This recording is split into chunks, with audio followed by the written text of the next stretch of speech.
Hi, this is Chris Gardner again, and I wanted to address in this video another question that we get asked quite a lot, which is all around differentiation. Okay, and the question is basically, how can we make ourselves different from the competition, and how important is that point?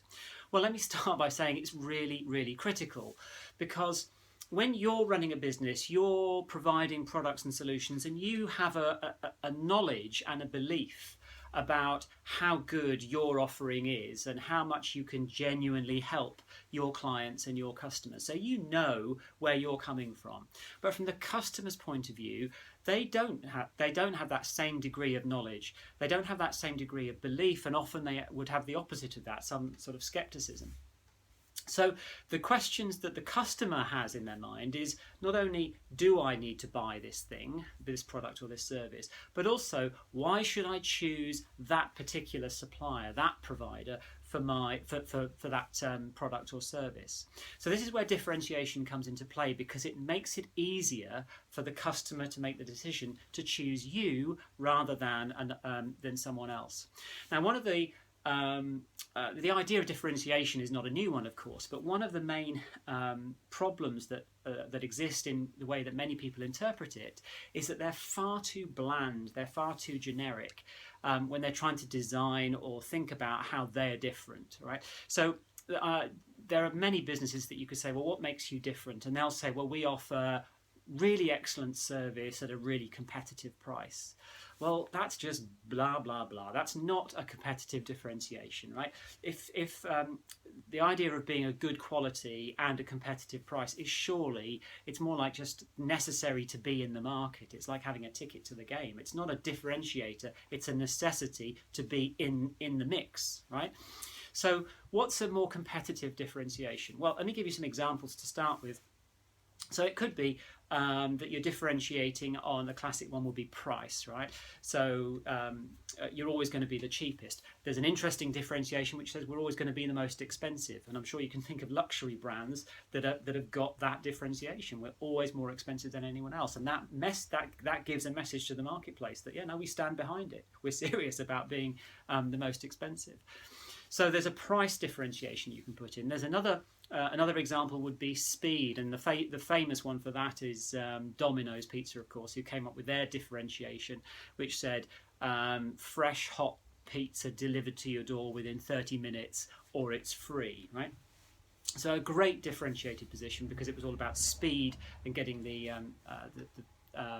product to the customer as quickly as possible. So there's a couple of examples. One was price, one is speed. You could have a differentiation about who you particularly serve, right? So you might be a complete specialist in that particular sector if you're servicing a particular niche.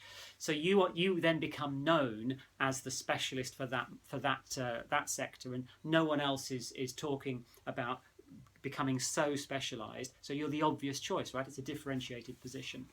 You could be differentiated based on the results that you get, and if you can back that up with a guarantee as well, then you've created a great differentiated position. So there's lots of angles, if you like, lots of avenues to create the differentiation. But the question is, how do you decide? How do you go about defining and discovering what your differentiated position is? The key to that is always to think about it from the customer's perspective, right? As I said at the start, you know what you stand for, you know how good you are, you know how you can genuinely help. But what's the key question that is in your customer's mind that would help to for them to choose you rather than somebody else? So, for example, if you ended up with a differentiation of being a specialist in a particular sector, then it's because your customer is thinking, well, I only want to work with someone who really understands me. And so there are lots of generalists out there, but hey, that company, that supplier really seems to understand my problem or my sector, so you can go for differentiation in that way. So always think about it from a customer's point of view. What are the key things What's the key question that they're asking, that they're looking for, and that's what you want to hook into.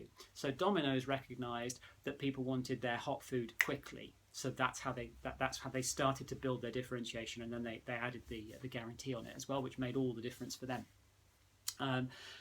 So there's a number of examples. I hope that's given you a flavour of how you can go about it. But the key is to think about it from the customer's perspective. And however you go about it, it's really important that you do create a genuine differentiated position. It doesn't have to be unique. Unique is really hard.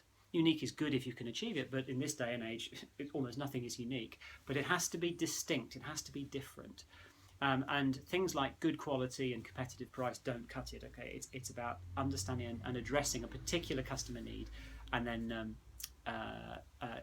declaring yourself to stand for that. If you can do that, you'll see that sales become much easier because it becomes an obvious choice for people to make when they're differentiated from you. I hope that's helpful, and I look forward to seeing you in another video soon.